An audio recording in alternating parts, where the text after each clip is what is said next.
Her phrase of various tools, Yeah, okay, not cutting rates. She's yeah, meaning what I'm talking about. They're going to start printing. They're going to start buying assets. yeah. And they've waited long enough, and even their friends, academic friends of the Fed and political friends of the concept of the Fed, yeah, what did she say? They're in various tools. There you go. She means not just rate cuts. Okay. So they're telling us ahead of time that they're ready to do some crazy stuff. So that balance sheet's going back up, and gold doesn't wait for the facts. It knows it ahead of time. And that means they're going to further degrade the speed of the degradation of the money unit by increasing the money supply. And they're going to come in and buy stuff. The problem is it don't work. Okay. Not in this kind of bubble. We have the biggest bubble in history. The liquidity that they create will go somewhere. But historically, it never goes into the breaking bubble. Monaco 64, home of alternative economics and contrarian views. Today I'm speaking with Michael Oliver of olivermsa.com or Momentum Structural Analysis. And we're speaking actually on Friday, April 11th, after the close of the markets. It's been a momentous week, not just in terms of the stock market, but also for the dollar, for gold and silver. Michael, thank you for coming on the channel. Yeah, it's been a fun week. Yeah, so let's start actually with something you spoke about. I got one of your reports, and before I go onto the report, just wanted to let the viewers know that if you're interested in Michael's work, it's olivermsa.com, and his technical analysis is different in that he looks at momentum, long-term momentum of stocks, bonds, gold, silver, not price levels like 99.9% of other people do. So it's a really interesting way of looking at things, Michael. And you've been warning since I think late last year that the stock market was losing momentum. So maybe we could start with that. Yeah, sure. Obviously a key asset category, especially to central banks. It wasn't just that the stock market was what we call losing momentum. It's what we look at as structure. And by structure, I mean the simple things that price guys look at. They draw uptrend lines through multiple lows, or if there's a flat thing where the market keeps coming down to the same flat level, that's a structure. And quite often, in fact, I don't know what percent, 99% of the time, when a market's topping or bottoming, usually momentum will break structures in the new direction well before price ever taps you on the shoulder and says, hey, guess what? It's over. you know, and that's what happened. And the signals, we could see it coming. And our sell signal for the S&P was in like the first, second week of January. In fact, a couple of weeks after that, it made a marginal new high, which momentum laughed at, and momentum won the debate. But the NASDAQ 100 was the one we were most focused on because it was the leader for 15 years on the upside. It went up 18-fold, where the S&P went up ninefold. Okay, it's the leader. And therefore, it's going to be the leader on the downside. This was true in the dot-com period. When you topped in 2000, the S&P went down 50% in 2 years. The NASDAQ 100 went down 82%. Okay, so leader upside leads downside. Okay, NASDAQ broke early this month, much higher than the current levels in terms of our momentum. And sure enough, a week or so after that momentum breakage, price did a collapse situation. Now, everybody wants to blame this on the tariff thing that's going on. Well, Ray Dalio cautioned, and I've been saying this for all during this period, forget the tariffs. It's just a temporary sideline. There's bigger stuff going on here. When you have a bull market that lasts 15 years, triple the length of any prior U.S. bull market, and triples, I mean, like all the other prior bull markets were like triples or sometimes quadruples, okay, at most over 4 or 5 years. This one beats them by any measure. So it's a huge bubble in terms of the US stock market. It's true with Japan, true with India, by the way, too. And they've broken their structures, long-term momentum trend structures that say they're entering a bear market. This is not a correction. But when that happens, it exposes errors that occurred fundamentally in the real world, not just in people buying stocks too high, too late in the game, but business errors that are made based on false assumptions. The primary false assumption being, well, the value and the pricing of money, interest rates. And we were drugged effectively for 15 years now by the Fed, with Fed funds rate either being at zero or they got them up to 5+ percent. But when you go back 50, 70 years and look at Fed funds rate, even that rise they gave us a year or two ago was trivial. Really wasn't high rates at all. So we've been drugged for 15 years by a false pricing of money. And so when you do that, people make mistakes. Businesses make commitments to new factories, hiring new employees, state, city governments, federal governments, and private families. Like, let's sell our house, dear, and build a new one much bigger. Okay. Anyway, the error is now being exposed. And the tariff was just a little pinprick that helped get it going. It's got a long way to go.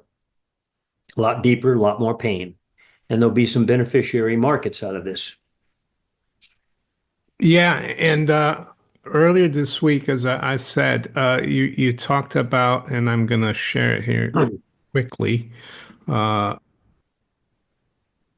you said down to one alternative now, question mark or an Mhm. exclamation mark.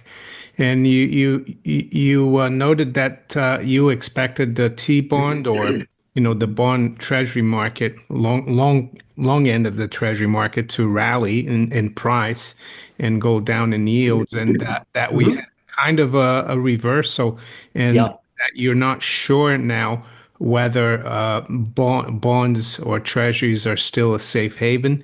Well, Uh, yeah, it's yeah, that's correct.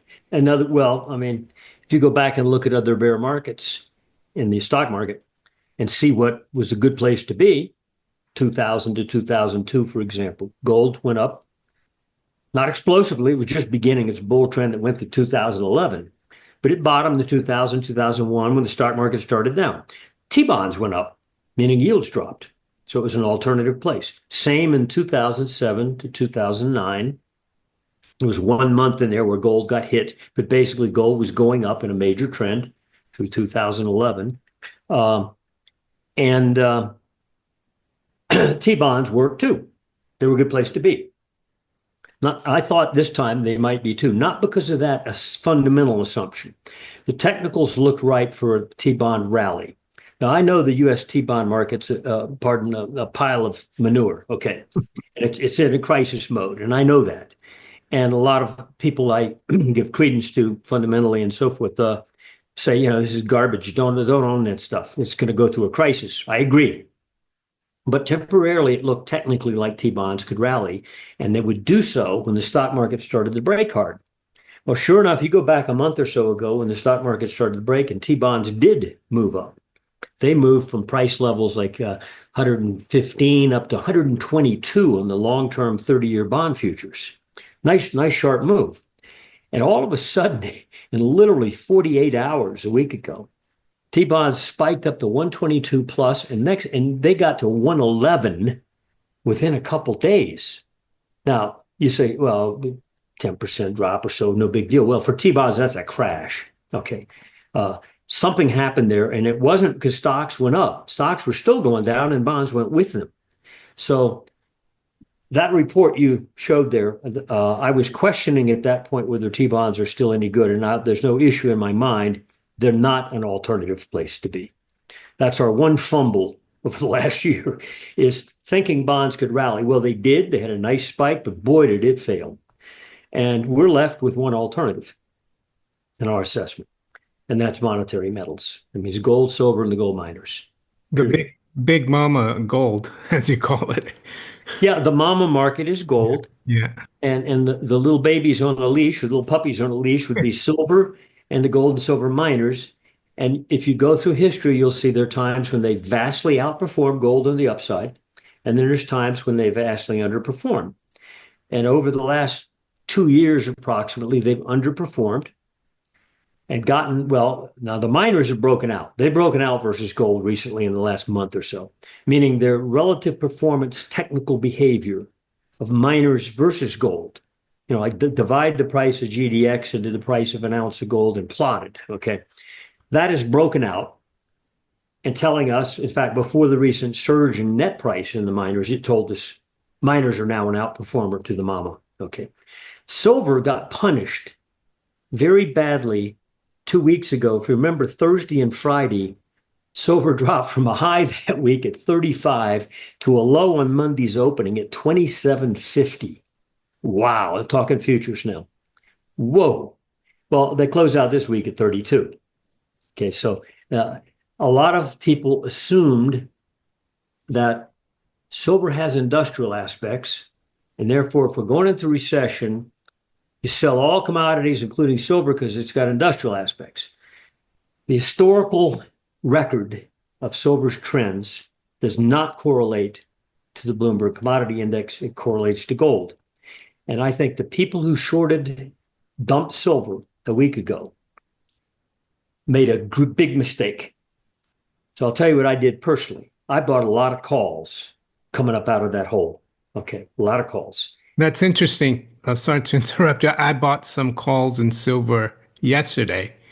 Okay. So, yeah. Not bad. You probably bought it when silver was 31 bucks or Yeah, something. and they're actually doing quite well, but they're Yeah. September options that they expire in August, so there's plenty of time. I think so, because if I've been expecting an acceleration phase in silver and the gold and silver miners and gold to occur. And the thing that was needed was to break the stock market. Well, we've started that process in a way that people have been smacked in the face. They realize something's happening here. Okay. And they're moving into gold and related. And it's the next phase down in stocks, I think, will drive us off the page in gold and silver and the miners. We predicted before this drop occurred in the S&P that while it was very negative, going down for a long time, expect a bounce point. And we specified a number for the S&P, 4,800. Well, again, we're talking about a market that topped just above 6,000. Okay. It hit 48.30 this week and exploded the next day, which is what we expected to see, a bounce at that level. NASDAQ 100, we predicted, again, this is something that was like 22,000 or something, the peak. It's 16,500. It bottomed this week at 16,500. I say bottomed, I mean bounced. And you can circle those lows on a price chart now. And the public, what they did is if you go back to 2022 high in the S&P, it was 4,800. So people drew with a crayon, we make fun of them, and a ruler across that high, said, I'm going to buy it at 4,800. Okay. It worked. It should have worked because there were some other reasons for that to work as well. But it's temporary. And for the NASDAQ, if you went back to its peak, which was in November of 2021, its peak area was 16,700. We went down to 16,500 and boom, exploded. You go back through those lows going forward, whether it's a week from now, 2 days from now, a month from now, that's when the public is going to say, oh, hell, it's for real. A lot of them are still debating. They think, oh, if the tariff thing will end, it's all over. Well, Ray Dalio said, and he's right, this is much bigger than just the tariffs. That's an excuse. That's when you'll see acceleration in monetary metals. Yeah, because Warren Buffett, he's got 334 billion in cash, and he's been unloading for months. And also he looks at that GDP, stock market cap to GDP. It was at an all-time high of 208%. And the other thing, Michael, is I saw, I think it was Kyle Bass, who I don't really follow too much, but I saw that he posted that the Fed's balance sheet is actually coming down quite sharply right now, even though they said they might pause in June. And usually that means they're draining liquidity. I think that's the other reason why the Yeah. momentum stock. And the T bonds as well, because if remember 2007, you peaked in October.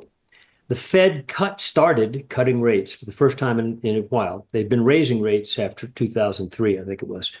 But in 2005, they quit. But the market was topping in 2006 and 7, peaked in October. Well, they cut rates for the first time in September, 1 month before the high. And the market still went up, made a new high, S&P. Already the banks were headed down, by the way. We'll talk about that in a minute. And it wasn't until, no, this is Bernanke now, he was hit. They cut rates all the way down. And a year after the high, in October of 2008, the stock market had what you would call a crash month, 30% in October 2008. But in September, the month before that crash, Lehman Brothers went under. And the Fed had been doing nothing but cutting rates, thinking that would help, and it wasn't helping. Okay. Finally, Bernanke, after the blood was in the streets in November 2008, did QEs, took the Japanese playbook and said, we're with you. And they did QE for what, a couple years, quantitative easing. This time around, in COVID sell-off, if you'll recall, the Fed actually went in and bought ETFs. They bought corporate debt ETFs, put them on their balance sheet. Now, what you're saying is that they've continued to let it drain. Well, are they going to be late again, as Bernanke was? And remember, Bernanke told the public, he says, mortgage situation is totally, quote, under control. So nobody should have gotten out of the stock market back in 2007 and 8, right? Okay. And he responded late. But the question is, does Powell remember that? Too late doesn't do any good. Because in November of 2008, after the October crash in October, stock market went down sharply again and kept going down till March. 31% more down after the October collapse. What happened in the November of 2008, after that October stock market sell-off, when stocks kept going down, gold exploded in November, and by early the next year was back at its highs. They QE took gold off the page and continued up to 2011. What's the Fed going to do now? Are they going to twiddle their fingers and say, well, the data looks good? You know, because it's old data. And there was even a woman reporter who asked Powell in that meeting on Friday, when he had a press conference. He said, well, the economy looks strong, et cetera, et cetera. And this woman, smarter than he is, apparently, said, but don't you know those data points don't go negative until the stock market goes down? They're late in the game. So she kicked him in the shin. Maybe she should be head of the Fed. I don't know. So hopefully they're late again, because if they are, then they're going to have a bigger problem than even Bernanke had. Yeah, and talking about the Fed, Michael, I saw there's I think she's the head of the Boston Fed. Okay, yeah. Came out this afternoon. Mm-hmm. Federal Reserve absolutely ready to help stabilize market if Yep. needed, top officials. The other thing I saw is here from Jamie Dimon. Dimon predicts Treasury market kerfuffle Mm-hmm. where Fed steps in. JP Morgan. Yep. Yep. So Yep. it looks like people Yeah. are getting concerned. Her phrase of various tools, Yeah. okay, not cutting rates. Yeah. She's meaning what I'm talking about. They're going to start printing. They're going to start buying assets. Yeah. And they've waited long enough. And even their friends, academic friends of the Fed and political friends of the concept of the Fed, what did she say? They're in various tools. There you go. She means not just rate cuts. Okay. So they're telling us ahead of time that they're ready to do some crazy stuff. So that balance sheet's going back up, and gold doesn't wait for the facts. It knows it ahead of time. And that means they're going to further degrade the speed of the degradation of the money unit by increasing the money supply. And they're going to come in and buy stuff. The problem is it don't work. Okay, not in this kind of bubble. We have the biggest bubble in history. The liquidity that they create will go somewhere. But historically, it never goes into the breaking bubble. It goes into something like T-bonds, and it always goes into gold and gold related. Yeah, how do you think because you're also into the Austrian School of Economics. I mean, you started looking into it when I was a little boy, like in the 70s, so you've been around longer than I have. But von Mises talked about the crack up boom, and he said that eventually the people wake up to the fact that the inflation is never going to stop, and Hmm. and they just get rid of the currency and you Hmm. have a crack up boom. Do you think uh, Yeah. this is where we're heading? I think we're headed for something totally different than the other bull markets in gold, where that was the place to be. Like the run up into 1980, where gold went from a low at $103 in 1976, and by 1980 was 850, eightfold move.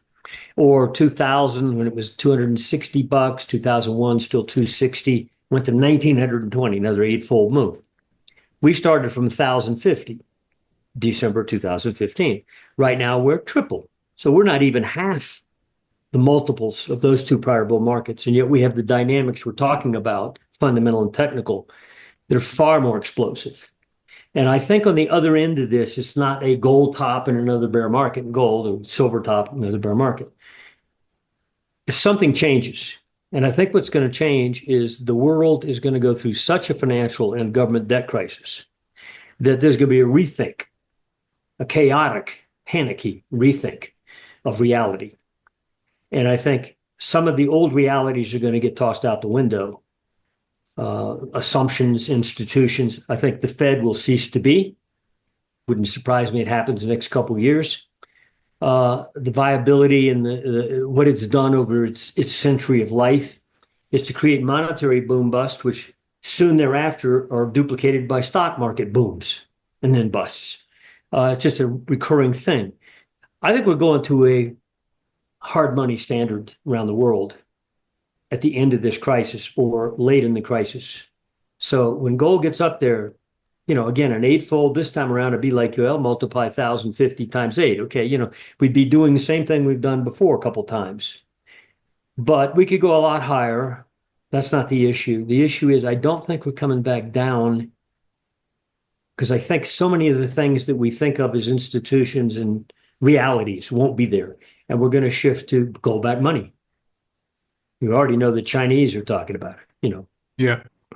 And yeah, what about the banks? Do you think the banks are because I think Jamie Dimon said something about Yeah. Yeah. that they're going to exempt the banks from the statutory leverage rate. Well, just we've been focused on over the last year, especially a couple ETFs. One's RWR, and others VNQ. What they are is ETFs of commercial real estate, shopping centers, factory builders, communications and computerized centers, and so forth. Corporations that do that, not building houses so much. And that sector has broken down, just like the market, but it looks like it's extremely vulnerable for a collapse type situation. Now, I don't pay attention to fundamentals, headlines, but I've read that commercial credit, commercial real estate is laden with a lot of debt and it's coming due. And I just heard this morning that a major shopping center went default, $300 million somewhere in the state of New York. $300 million debt. Can't pay it. Sorry. Okay, that's an example of what I'm talking about. Once this starts, again, a wave effect of this overall bubble breaking, it hits the financial institutions. Okay. And if you look at the bank ETF, KBE, for example, which covers the major banks and a lot of middle-sized banks, it's dropped like 50% more than the S&P has from peak to this week's low over the last couple of months.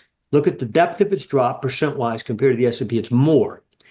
Now, also, I noticed that later today, the bank sector is not all that far off of the lows it made this week compared to the S&P and the NASDAQ further off that low. So you got to pay attention to commercial real estate and the banks. They're extremely, what do you have as a late trade there? 46, you're $1.50 off the low of the week. Yeah.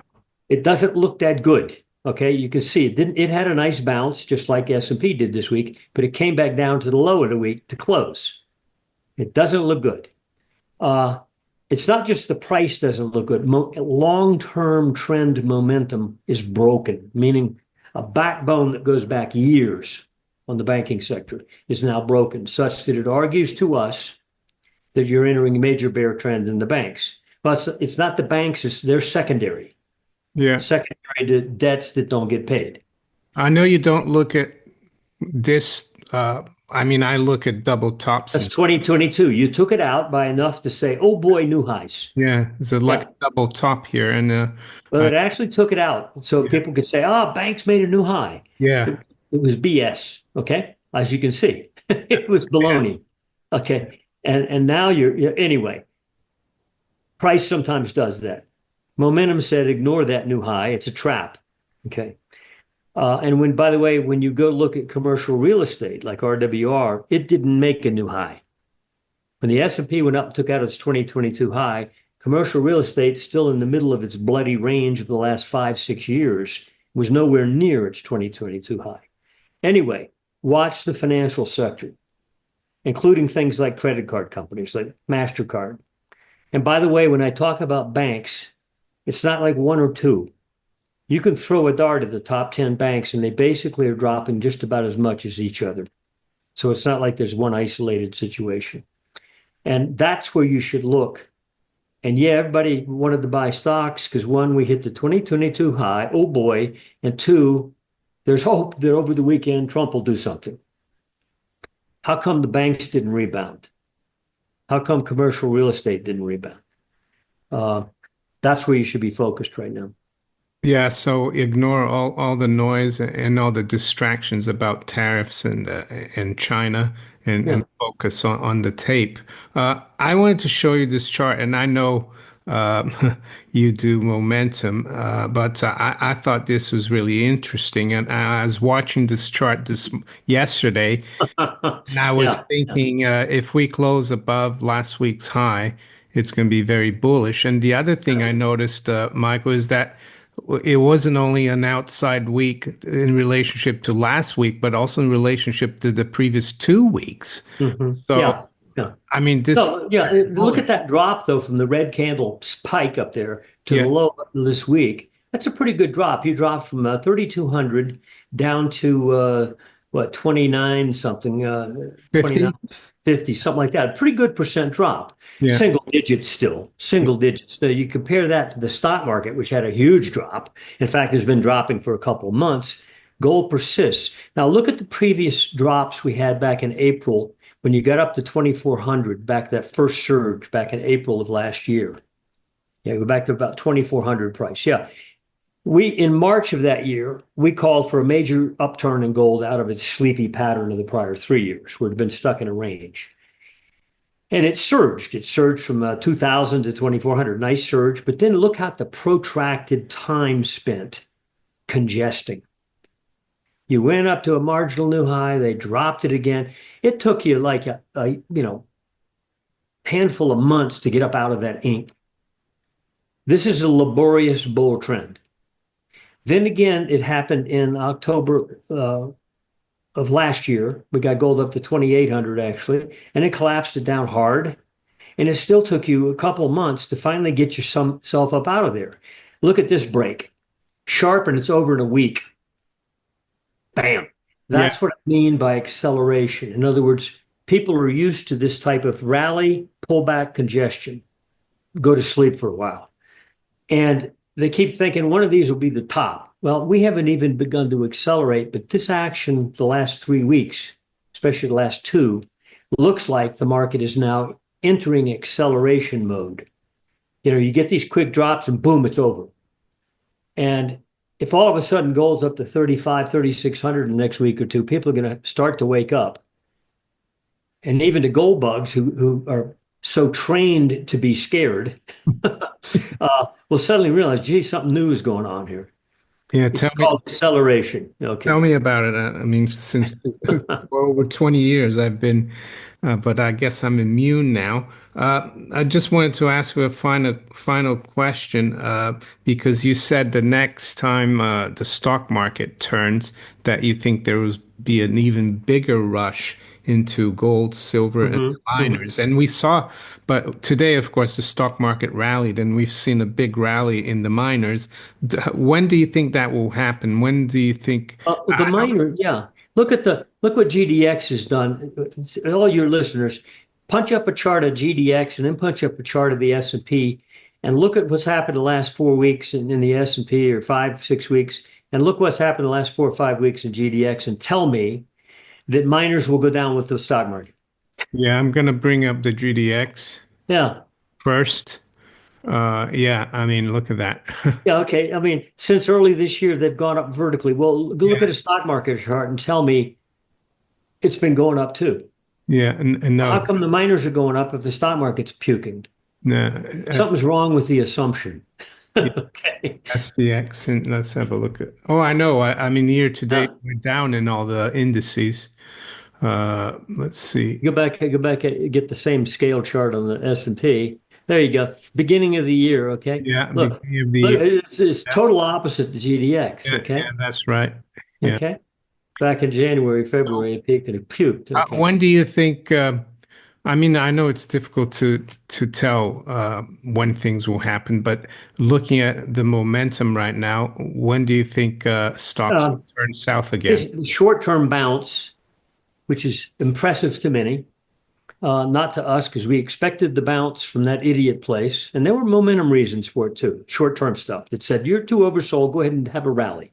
And in any major trend, you're going to have counter trend rallies and a bear trend, for example.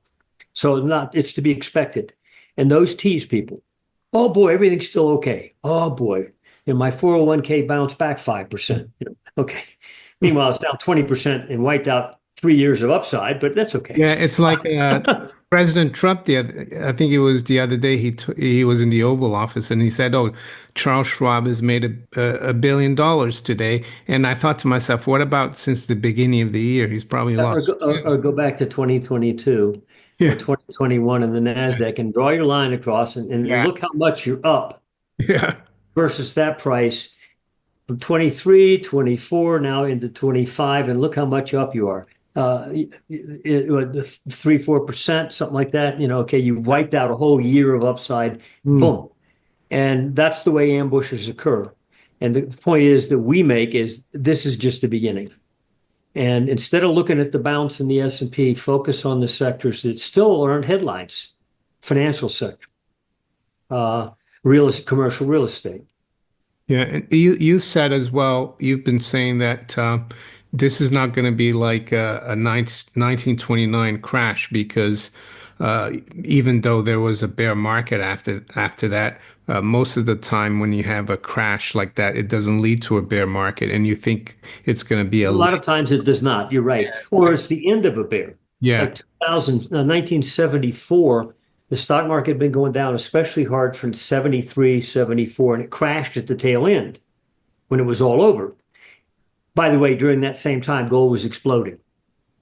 Okay, from 35 bucks to 200. Okay. yeah. Also, by the way, I caught the 87 crash in a small way. I was a futures broker then, and I've got all my customers into S&P puts. Now, I mean, we weren't heavy, so we didn't get rich. Okay, but we caught the move. And during that same week, we sent out these charts in our report with last weekend. You look at the 4 weeks of decline in the S&P. The last one was the crash week, and look at gold during that 4 weeks: up, up, up, up, down, down, down, down. Gold even went up during the crash week. So to think that just because the stock market crashes, gold's going to go down. But you're right. 87, for example, was a crash, and it ended shortly thereafter because in that breakage, you went so far so fast and to depth levels that were oversold even on long term, but you hadn't broken super long term momentum trends. You were holding them. That was not true in 29. When you had the crash then and they had your 50% bounce back to the high, then you went to hell for the next 2 years, just June of 32. Look at the 87, the peak in .com. There really wasn't a crash from 2000 to 2002. By crash, I mean something that drops like in 2 weeks, 30 some percent, like 29 was, or 87 crash. They were that dimension. We did have one in COVID. That was a COVID, and they came in with QE, and the market wasn't quite ready to the top at that point. So it went back up, made new highs. This time we've done more damage, so it's different. They do QE now, it's going somewhere else. But you're right, crashes aren't normal. And in 1930, after we had that crash in 29, Hoover came out and made a speech in March of 30. Said it's all over, everything's great. Well, that was the top, the secondary high. We went to hell for 2 more years. So anyway, but that's interesting article you showed, that Fed president one of the Boston Bank, ready with multiple tools. That's telling. They're giving you a warning. They're ready to print Yeah. and use their balance sheet. Yeah. And I like that. That'll print silver and gold off the page.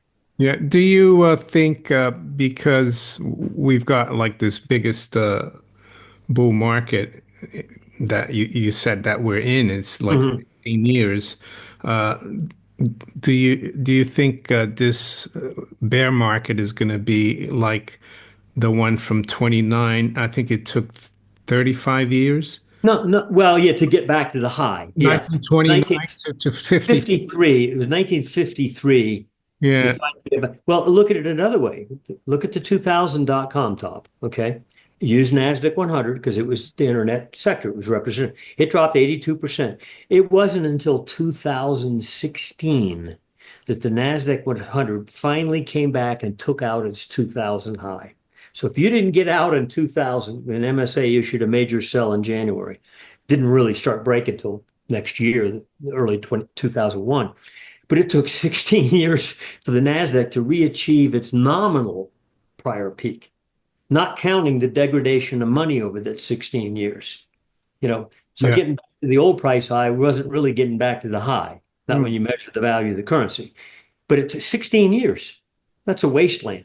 Yeah, yeah. So I Yeah. guess there's a lot of potential for gold, silver, the miners, and also commodities because Yes. there's so little money invested in this sector Yep.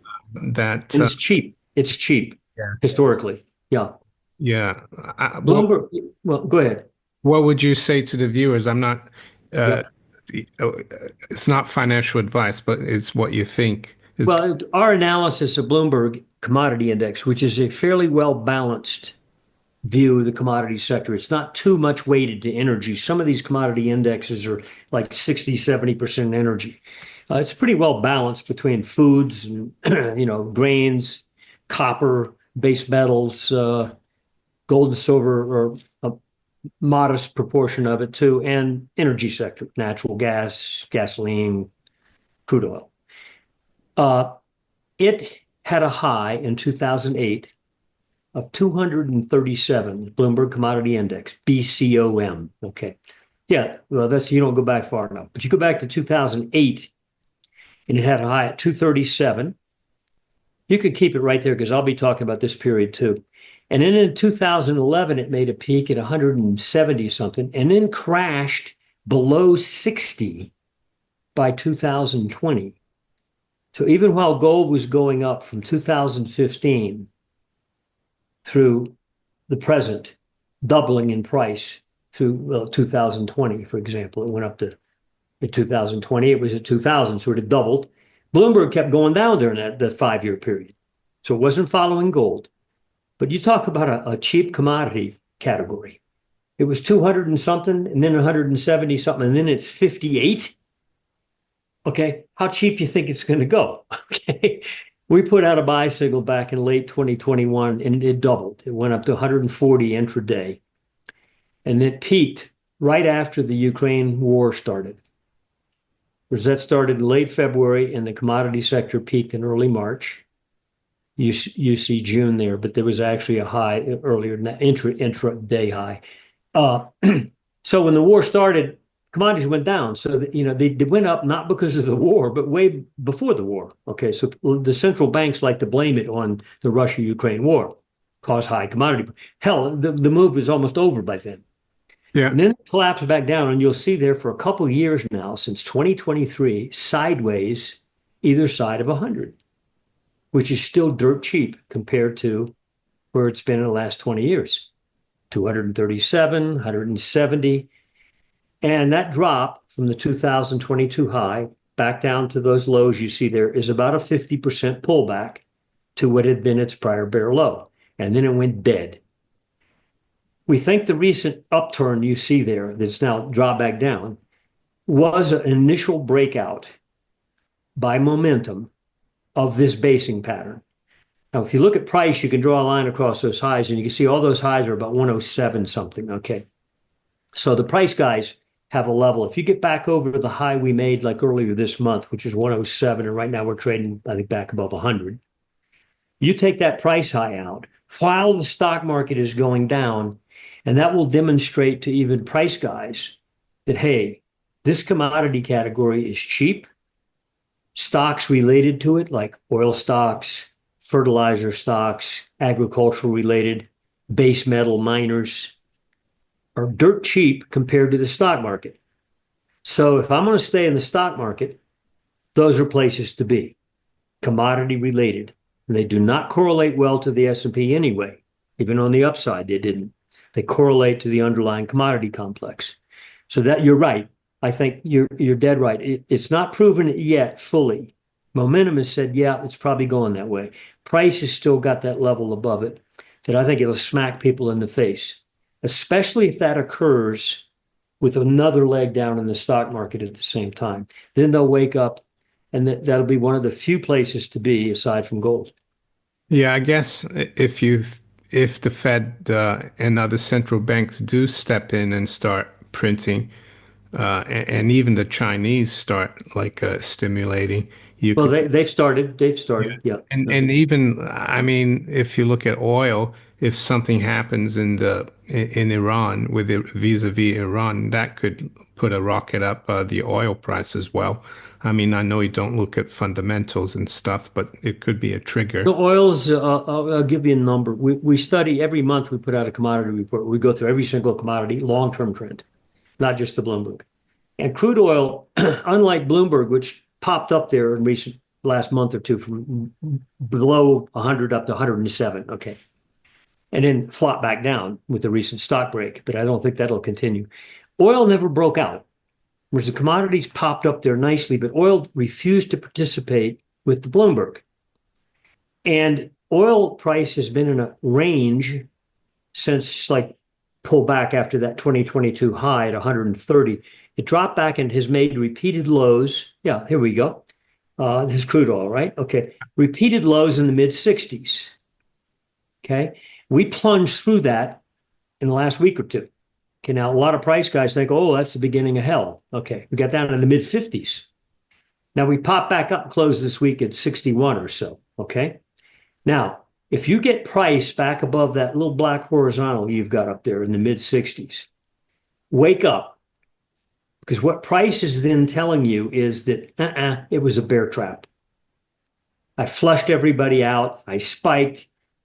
And if I get back above the mid 60s, start to wake up, because that we've got a major quarterly momentum trend breakout. If you close a month out during this quarter, back at where we traded in the first days of the quarter, which is just above 72 before we had that drop, you get back up there again and close a month, and you have a massive multi-year downtrend on quarterly momentum that says, I'm out of here.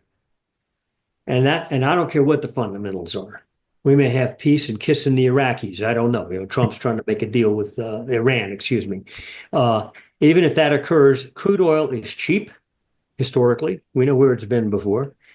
And it's part of the commodity complex.